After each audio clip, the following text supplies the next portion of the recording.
స్నేహమంటే నవ్వుల్లోనే ఉంటదా, బాధలోనూ ఉంటేనే దోస్తులురా. మాది కాదు బాధనుకుంటే స్నేహం ఉండదురా.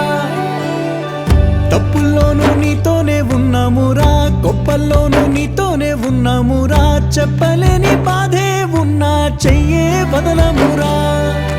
నీతో ఉంటూ మాటలు రాని మౌనం చూడకురా.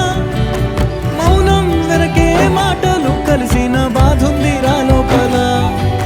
స్నేహంలో నా కోపాలన్నీ కరిగే మేఘాలురా. స్నేహం అంటే ఎప్పుడూ ఉండే ఆకాశమే కదరా. అల్లుకున్న తీగతో కలుసుకున్న కులం. స్నేహమన్న మాటలో ముచ్చటైన ముకురం.